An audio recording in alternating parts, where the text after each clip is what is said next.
Welcome to our channel. आज इथे उपवासासाठी मी छान उपवासाची भाकरी आणि बटाट्याची रस्सा भाजी बनवली आहे। त्यासाठी इथे बघा मी काजू घेतलेले आहे, मिरे घेतले, तसंच भाजलेलं खोबऱ्याचा किस घेतलेला आहे आणि थोडंसं दाण्याचा कूट घेतलेला आहे।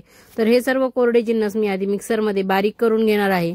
ते छान बारीक केल्यानंतर त्यामध्ये मी मिरची आणि अद्रक हे ओले जिन्नस टाकून घेणार आहे आणि हे देखील व्यवस्थित बारीक करणार आहे। पण त्याआधी इथे मी मिरच्या हाताने अशा तोडून घेणार आहे, म्हणजे अखंड मिरच्या राहायला नको किंवा एखादा तुकडा मिरचीचा वाटणामध्ये राहायला नको। छान बारीक पेस्ट करण्यासाठी मी इथे तुकडे करून घेतलेले आहेत। तर त्याची देखील इथे मी पाणी टाकून छान अशी पेस्ट तयार करून घेतलेली आहे। तर आता आपण भाजीची तयारी करून घेणार आहोत। इथे बटाटे उकडलेले आहेत, आता आपण फोडणी करून घेणार आहोत। तर फोडणीमध्ये बघा इथे मी पाण्यामध्ये लाल तिखट टाकून घेतलेलं आहे, जेवढं आपल्याला भाजीसाठी गरजेचं आहे तेवढं।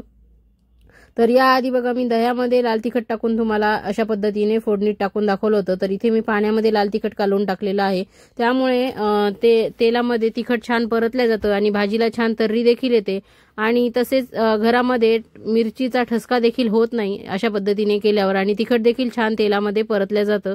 तर अशा पद्धतीने छान आपलं ते तिखट परतल्यानंतर जे आपण वाटण तयार केलं होतं मिक्सरच्या भांड्यामध्ये ते इथे घालून घेणार आहोत।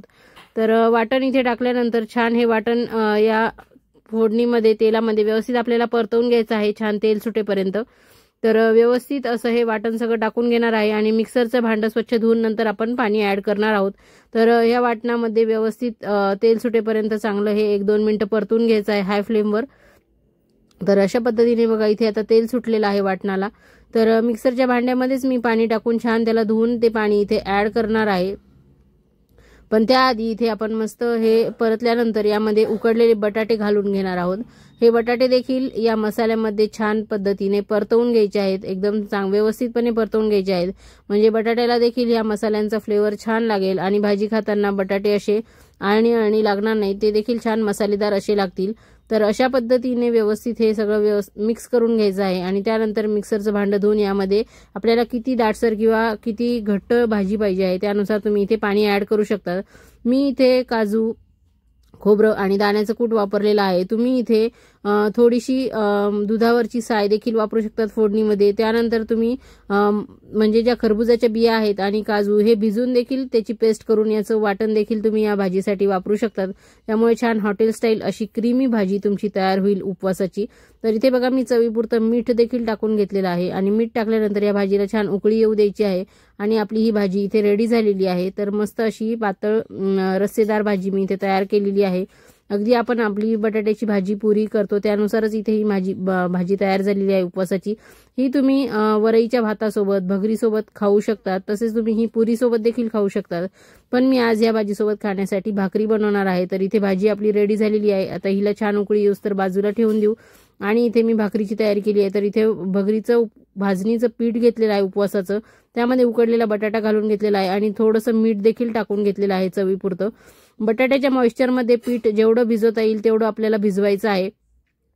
व्यवस्थित हे पीठ या मॉइश्चरमध्ये भिजवायचं आहे आणि नंतर लागेल तसं थोडं थोडं पाणी टाकून अगदी आपल्या भाकरीच्या पिठासारखंच हे पीठ भिजवायचं आहे। छान याला मळून घ्यायचं आहे, म्हणजे भाकरी एकदम व्यवस्थित होईल, कुठेही म्हणजे अशी थापताना चिरणार नाही, म्हणजे तिला असे म्हणजे भेगा पडणार नाही थापताना। अशा पद्धतीने आपल्याला हिला चांगली मळून पीठ घ्यायचं आहे। तर अशा पद्धतीने थोडं थोडं पाणी टाकून मस्त हे पीठ बघा आपलं तयार झालेलं आहे।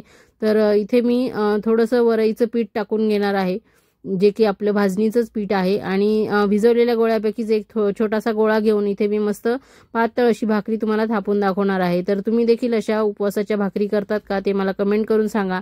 तुम्हाला देखील अशा भाकरी आवडतात का? तर म्हणजे ज्या पद्धतीने आपण रोजच्या जीवनात पोळी भाकरी खातो तर आपलं पोट भरल्यासारखं वाटतं, पण उपवासाची उसळ, भगर वगैरे खाऊन पोट भरल्यासारखं वाटत नाही। तर अशा पद्धतीने भाकरी, धपाटे वगैरे केले आपण उपवासाचे तर छान असं पोट देखील भरतं आणि उपवासाचे पदार्थ खाऊन देखील आपल्याला म्हणजे समाधान मिळतं। त्यामुळे इथे मी ह्या भाकरी आज मिस्टरांना देण्यासाठी केलेल्या आहेत डब्याला। तर छान अशी इथे भाकरी मी थापलेली आहे आणि उकडलेला बटाटा टाकल्यामुळे आपली भाकरी जी आहे ती छान अशी मऊसूत राहते, नरम राहते, चांगली आहे। दुसऱ्या दिवशी जरी तुम्ही ही भाकरी खाल्ली तरी एकदम खुसखुशीत अशी चवीची ही भाकरी लागणार आहे, त्यामुळे मी इथे बटाटा घातलेला आहे। तुम्हाला जर स्किप करायचं असेल तर तुम्ही हे भाजणीचं पीठ थोडंसं कोमट पाण्यामध्ये भिजवा आणि मग भाकरी करा, त्याने देखील भाकरी छान होतात. पण मला उकडलेला बटाटा टाकून भाकरी आवडलेली आहे म्हणून मी तशीच केलेली आहे. तर इकडे बघा छान मागच्या साईडने आणि पुढच्या साईडने देखील भाजून झालेली आहे आपली भाकरी. त्यानंतर इथे मी गॅसवर छान भाजून घेणार आहे. तर आपल्या भाकरी जशा भाजतो त्याच पद्धतीने ही भाकरी आपल्याला करायची आहे. व्यवस्थित त्याला तव्यावर टाकल्यावर पाणी लावून घ्यायचं आहे, नंतर आलटी पलटी करून तव्यावर चांगली भाजून घ्यायची आहे आणि नंतर गॅसवर देखील भाजून घ्यायची आहे. तर अशा पद्धतीने मी सर्व पिठाच्या जवळजवळ 5 ते 6 भाकरी केलेल्या आहेत, पातळ पातळ छोट्या छोट्या अशा. तर तुम्ही देखील माझ्या पद्धतीने जर तुम्हाला करायचे असतील तर व्हिडिओ शेवटपर्यंत बघा आणि त्यानंतर व्हिडिओ जर तुम्हाला आवडला असेल तर व्हिडिओला लाईक करा. हा व्हिडिओ जर तुम्हाला खरंच आवडला असेल तर तुमच्या मित्रमैत्रिणींना शेअर देखील करा आणि चॅनलला सबस्क्राईब देखील करा. तर इथे बघा माझी भाकरी छान भाजून झालेली आहे. तर मस्त अशी ही भाकरी तयार झालेली आहे आपली. तर तुम्हाला कशी वाटली ते कमेंट करून सांगा. आणि पहिली भाकरी झाल्यानंतर इथे बघा मी डायरेक्ट तुम्हाला दुसरी भाकरी भाजतानाच दाखवत आहे. तर अशा पद्धतीने बघा ही छान टमटम फुगलेली आहे. पहिली एवढी फुगली नाहीये माझी भाकरी, पण दुसरी आणि तिसरी पण मी भाकरी तुम्हाला भाजताना दाखवणार आहे की किती छान अशी फुगलेली आहे. अगदी आपल्या ज्वारीच्या भाकरीसारखीच दिसत आहे ही भाकरी. तर यासोबत मी ठेचा देखील करणार आहे आणि तो देखील तुम्हाला पुढे दाखवणार आहे व्हिडिओमध्ये. बघा ही तिसरी भाकरी देखील मी तुम्हाला इथे डायरेक्ट भाजतानाच दाखवलेली आहे, कारण की थापून दाखवली तर व्हिडिओ खूप जास्त लॉंग होईल आणि तो बघण्याचा कंटाळा देखील येईल तुम्हाला. तर इथे बघा सर्व भाकरी भाजल्यानंतर आणि थापून वगैरे झाल्यानंतर तवा आपला जो आहे त्यावरच मी हा ठेचा भाजून घेणार आहे. मिरच्या चांगल्या भाजून याचा ठेचा करणार आहे. तर यावरती बघा मी शेंगदाण्याचं तेल टाकून घेतलेलं आहे आणि छान मिरच्या भाजून झाल्यानंतर यामध्ये थोडेसे शेंगदाणे देखील टाकून घेतलेले आहे. तुमच्याकडे जर जिरे चालत असेल उपवासाला तर तुम्ही यामध्ये जिरे देखील घालू शकतात, आमच्याकडे चालत नाहीत. कोथिंबीर देखील तुम्ही घालू शकतात तुमच्याकडे उपवासाला चालत असेल तर. तर सर्व मिरची भाजल्यानंतर गार करून घेतलेली आहे, त्यामध्ये मीठ देखील टाकून घेतलेलं आहे आणि हे इथे व्यवस्थित मी खलबत्त्यामध्ये आबडधोबड असा कुटून घेणार आहे. खूप जास्त बारीक पण कुटला ना तर ठेचा चांगला लागत नाही. थोडासा आबडधोबड कुटला, थोडासा जाडसर मिरच्या, थोडा बारीक कुटलेल्या मिरच्या अशा असल्या ना तर तो ठेचा खायला खूप मजा येते आणि खमंग अशी चव त्या ठेच्याची लागते. तर भाकरीसोबत ठेचा तर पाहिजेच ना, त्याच्याशिवाय भाकरीची मजा नाही. तर अशा पद्धतीने बघा इथे ठेचा तयार झालेला आहे. तर आता मस्त आपली भाजी, भाकरी आणि ठेचा हे तिन्ही तयार झालेलं आहे. तर आपण मस्त ताट सर्व करून घेऊया.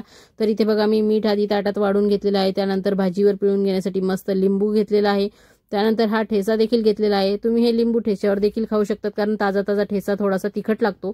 त्यानंतर इथे मी मस्त भाजी एका प्लेटमध्ये वाढून घेतलेली आहे. बघताय तुम्ही भाजी किती सुंदर दिसतीये, अगदी आपण नेहमी करतो तशीच आहे, कोणी म्हणणार नाही ही उपवासाची भाजी आहे. आणि भाकरी पण बघा किती छान दिसत आहेत. तर मस्त अशा भाकरी आपल्या तयार झालेल्या आहेत. आणि जर तुम्हाला तिखट लागलं तर राजगिऱ्याचा लाडू देखील तिथे ठेवलेला आहे. त्यानंतर बघा मी तुम्हाला एक घास भाकरीचा तोडून दाखवणार आहे आणि छान अशा पद्धतीने इतकं सुंदर ताट बघितल्यावर कोणाला राहणारच नाहीये. तर चला ना मग पटकन एक घास तोडून तुम्ही पण जेवणाला सुरुवात करा, म्हणजे उपवासाला सुरुवात करा फराळ करायला. तर अशा पद्धतीने मस्त एक घास तोडून दाखवला आहे. बघताय तुम्ही भाकरी किती छान नरम झालेली आहे. तर